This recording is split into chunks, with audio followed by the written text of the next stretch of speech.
In this episode, we're going to cover the financial part of the wheel of life. It's one that a lot of people struggle with, and it's one of those that many of our parents struggled with throughout their lives, and we don't want ourselves to go through what they went through. So join me here in these next 15 minutes so we can talk about this amazing part of the wheel of life on here, day 6 of the Titanium Challenge.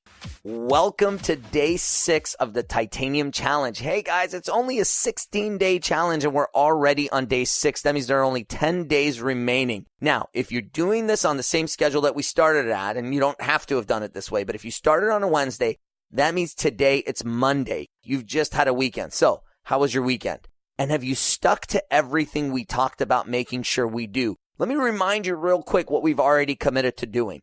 Number 1, you went around the wheel and you graded yourself or scored yourself on a scale of 1 to 10 in every single one of these 10 different areas of your life. And you sort of took inventory of where you were at. Awesome. By the way, I have a little surprise for you here. At some point towards the end of this thing, we're going to go back and we're going to revisit that wheel. And I guarantee you, in certain areas of your life, you are going to see massive improvements in just 16 days. In fact, if you took the stuff we talked about on day 2 and you really started to invest in growing, and then you started to invest in your intimate relationship, if you have one or if you don't, I guarantee you today, if you go back to those 2 areas of the wheel, intimate relationship and consistent growth, I guarantee you your score will be higher today than it was before we started. And since you wrote down where you started, go do that right now. Let's see how you're doing in those first 2 areas. Because if you're right where you were when you started, it's probably because you're not doing the daily stuff that we talked about. But I know all of you out there did the daily stuff. I'm sure you're spending the time to turn your car into a mobile university, which, by the way, takes no extra time because you're already there anyways. You're just giving up some of the stuff that's garbage in your life that you don't need and replacing it with the things that help you grow. And if you're investing in that intimate relationship, whether it's the one you're in now, or it's the one you want to get into, or it's the one you need to get out of, whatever it is, I bet you're moving in the right direction. Then on day 1, remember, we talked about 5 things that you committed to doing every single day as part of this challenge. Number 1, you committed to waking up at a specific time every day. And we said it could be different on weekdays and weekends. Are you sticking to that? Did you get up on time today? If you didn't, it's okay. We all make mistakes. But what it's all about is it's all about reaction time. I talk about this concept of reaction time is that we all slip. But the question is, how quickly do we get back on track? If I was going to take my life and every time I slip, if I was to actually get derailed, listen, I wouldn't have gotten anything done in my life. But the key is I am consistently known in my family and in my circles for being the guy who falls flat on his face more than anybody else. But you know what? I'm also known as the guy who falls flat on his face, but then gets right back up every single time. And that's the trick. It's getting back up, right? So if you haven't been getting up on time, that's okay. Hey, let's forget it. Starting tomorrow, stick to your commitment. Or maybe you need to change your commitment. Believe it or not, I don't think there's anything wrong with changing your goal. If you don't think it's realistic, you don't think it's serving you, change it. But if you said you're going to get up at 6, make sure you're getting up at 6. I decided I was waking up at 4 a.m. and I stuck to my goal up until this point. But if tomorrow I realize that 4 a.m. is no longer serving me, it needs to be 3 a.m. or it needs to be 5 a.m., so what? I'll change it. There's nothing wrong with that. So here we go. Now let's talk about a couple of things here. By the way, I've been doing this Facebook Live stuff. Some of you may have even caught me live at 4 or 5 o'clock in the morning. So if you are up early in the morning, I'm going to be doing these live editions of Facebook. So make sure you're watching for that.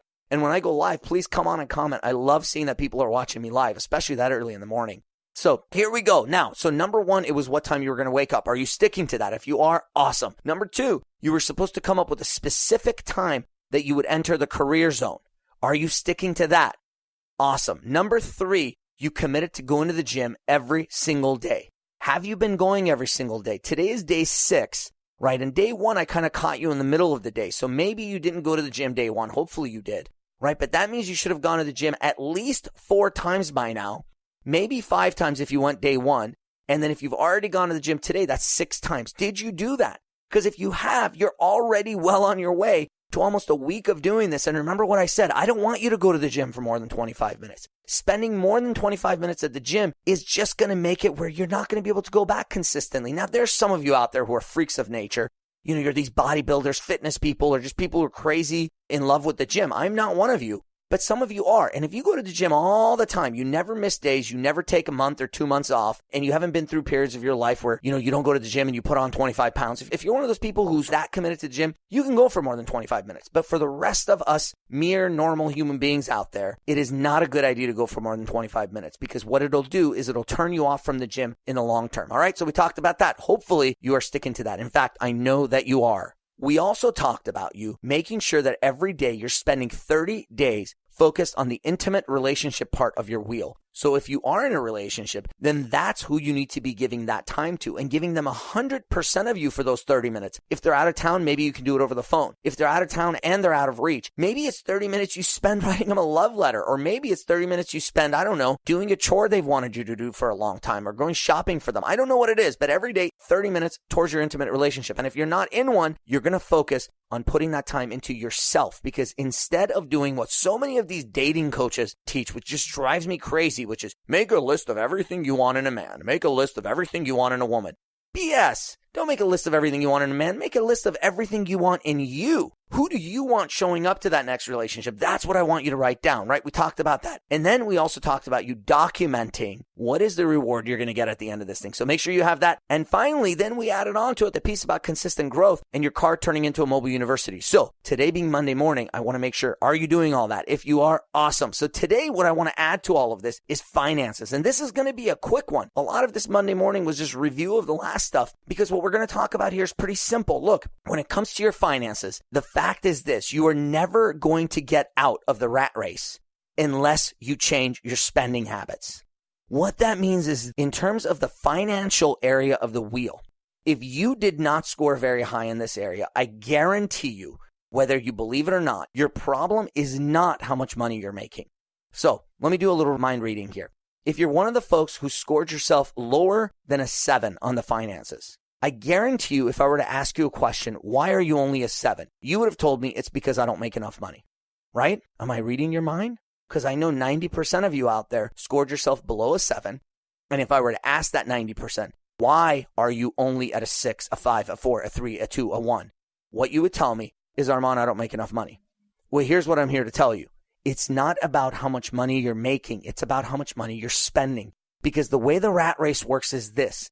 We are programmed, unfortunately, to spend everything that we make and then some, because saving is boring. We try to save money as kids and then it gets boring for most of us. Now, there's the 10% out there and the few people out there who've done a really good job of it and you're rocking at it. Great. Hey, maybe you pick up a couple things from here and do even better. But as every part of this wheel goes, remember, it's about having that well-rounded wheel. Right? For those of you who are struggling in the area of finances, it's all about focusing on cutting your expenses, which all starts with learning how to use money. Now, in this little episode here, I don't have time to go into all the details. I spent hours on this at my events, and I know you guys are going to join me at Titanium Live, and we're going to go through this stuff, I'm sure. But if you are just listening to this here, it's a very simple concept. There's an order of operations to everything in life, including finances and financial success. And the key to having ultimate financial freedom is understanding how to use money, learning to use money. And the example I give is of a kid who's learning to drive. A 15-year-old gets in the car, and let's say he or she starts to drive, and then they veer out of their lane. What do you tell them to do? And what do they do naturally? Immediately, they slow down or even stop, right? You slow down. But what if we were to tell that kid, no. The problem is you're just not going fast enough. Right? He's going 10 miles an hour. He's veering out of his lane. We're like, now go faster. Now he's going even faster. He's veering out of the lane even more. And now you say, no. Your problem is you're not going fast enough. Go faster. And now he's like veering into 2 or 3 different lanes. He's like getting close to hitting things. And you're like, no, you know what your problem is? Faster. And boom, he crashes into something, right? But guess what? That's exactly what we do with money. What happened? You were, 16, 17, 18, 19, 20, 25, whatever. You got your first job. You made money. But guess what? You were broke. So what did you do? You said, I know what I need. I need more money. By the way, that's just more speed for a kid who doesn't know how to drive a car, right? And by the way, who did you go to for advice? You went to your parents, who in most of your cases are just as broke as you are. Now, some of you are blessed to have parents who figured out how to use money, but it's very rare. So if you're blessed and you have one of those parents, make sure you listen to them. But if you're here and you are not at least a 6 or 7 or higher on the scale, listen to me very carefully, because what you've done your entire life is you've been caught in this thing of getting the order of operations wrong. You thought it was about making more money first, and it's not. Step 1 in the order of operations of ultimate financial freedom is this: cut expenses. I don't care if you make $8 an hour $80 an hour, $800 an hour, or $1 billion a day, the first step to ultimate financial freedom is you must cut your expenses. Now, if you're making $80 an hour and your finances are at a level 9, I guarantee you that you have already cut your expenses. That's why you're ranking yourself so high. So what you find is the people who rate themselves really high are not the people making the most money. They're actually the people who are spending below their means, meaning they're saving some of the money that's coming in and ideally investing it. So step 1, you must cut your expenses. Step 2, you've got to take the money that you gain from cutting your expenses and you've got to invest that money. Why? Because saving money is boring, but investing is addictive. So if you're investing in real estate, if you're investing in the stock market, if you're investing in business, something where your money can grow and something that also ties up your money. So the next time your buddies want to take a trip somewhere or you want to go get something fancy for your girlfriend or boyfriend or husband or wife or your kids, you can't get access to that money so quickly. Right? So you go invest your money and that becomes addictive. And through the power of the way that interest works, it's incredible how quickly your money can grow. Or by the way, if you're in debt, how quickly your money can shrink. And so step 1, you cut the expenses. Step 2, you go and invest that money. And then step 3, you go out there and you work as hard as you possibly can to make as much money as possible. So yes, you do want to make more money, but it's just not the first step in the process. What most of you are doing, especially if you're below a 6 or 7, or if you're below a 5 or 4, I guarantee you, your whole life you've been obsessed with making more money. And what you've got to do is stop focusing on making more money and start focusing on how do you cut expenses so that you can have financial freedom today with the income that you have. And yes, that may mean downgrading the place you live. It may mean downgrading your car. It may mean giving up Starbucks. It may mean that you don't get to valet your car. It may mean that instead of it being at a paid parking lot, you park for free down the street and walk a quarter of a mile. It may mean that you have to cancel your cable TV or downgrade it. It may mean you have to give up some monthly services that you have that you don't really need. It may mean that you're going to have to get on a daily food budget so you're not wasting money on food all the time. It may mean you may have to give up alcohol or at least stop paying for your own alcohol. All right? Make other people pay for it. There's a lot of things like that. And that's today's goal here. So today's challenge that we are adding to the list of things that we've already got is this. For the remaining 10 days of this challenge, I challenge every one of you. I don't care how good your finances are, they can get better. I challenge you to give up as many of the things in your expenses as you possibly can. Now, if you can give up 10 things, that's awesome. But what I want you to do is this, for the remainder of this challenge, in order to be 100% on board with this challenge, I want you to give up one thing. So make a commitment right now, today, as soon as you turn this off or even pause and do it right now, write down one thing you're willing to give up for the next 10 days that you've consistently spent money on. It could literally be as simple as giving up the morning coffee at Starbucks and just making your own coffee at home, or giving it up altogether. You could say, if you valet when you go to certain places, you could say for the next 10 days, I'm not going to valet my car, right? If you, for example, have cable TV and you're anything like my wife and I, we don't even watch TV. And then the other day we were looking at it, we were paying like $200 something for all these channels. And we're like, why? We don't watch any of these. So we downgraded our cable. So glad we did it. Or maybe what you do is you go through your credit card statements and you look for these monthly services that you're paying for, stuff that you don't even use, right?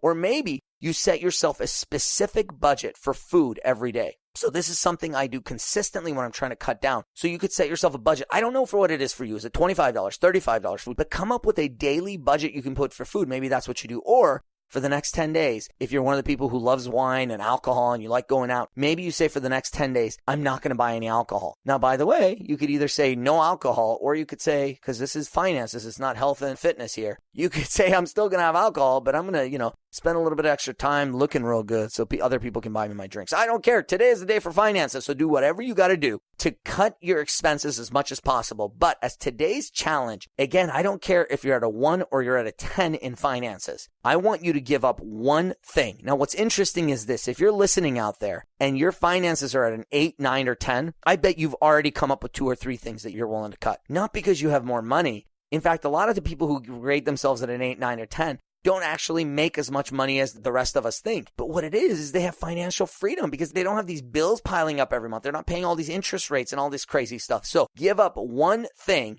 for the next 10 days. That's all it is. And by the way, what I want you to do is every single day we're piling things on top of one another. So we're becoming better and more powerful and stronger. And we're getting ourselves to the point where after these 16 days, many of these things are going to become lifelong habits. I can tell you that many of the things I have in my life today are as a result of some crazy thing I came up with when I was on a challenge, including, by the way, the fact that I don't drink caffeine. I don't drink caffeine or coffee at all, zero. And what happened is, it was years ago, I was doing a challenge and I decided to give up caffeine. For me, it had to actually do with health and the fact that it's a long story, but when you drink caffeine, it gives you an excuse to eat like crap. And I didn't want that. So I gave that up and I gave up the expense. It was the most amazing thing, and it's become a lifelong thing. And it was only supposed to last for actually 21 days. And years later, I've never gone back to it. So some of these things are going to do incredible things for you in your life. So let's see what we've got coming up. Look, we still have to talk about physical health. We still have to talk about spiritual health. We have to talk about emotional health and ultimate fulfillment. We're still going to talk about career and your mission. We're going to talk about contribution. We're going to talk about family. And of course, my favorite, we are going to talk about fun. I'll give you a little hint. We might start talking about fun towards the end of this week so we can get prepared for this weekend. Or we might talk about fun next week to get you prepared for what you're going to do when this thing is done and you're going to celebrate. Look, I love you guys. This is day 6. We've got 10 days to go. I'm excited that you're joining me for this. Make sure you're going to the Facebook group and you're posting what's happening in your life. Please share with me. I am reading every single comment in this group personally, and I will personally respond to you. Put your questions in there, put your comments in there, but I want you to go in there now. And if you're not part of the Facebook group, please send us a request. It's a private group, so we have to accept you in, but you're accepted in. As soon as you approve, we'll put you in. And then what I want you to please do is start participating in the group. Look at other people who are having the same challenges or the same successes as you and communicate with them and post any questions you have for me. If you want to make absolutely certain that I see it right away, just tag my name in it.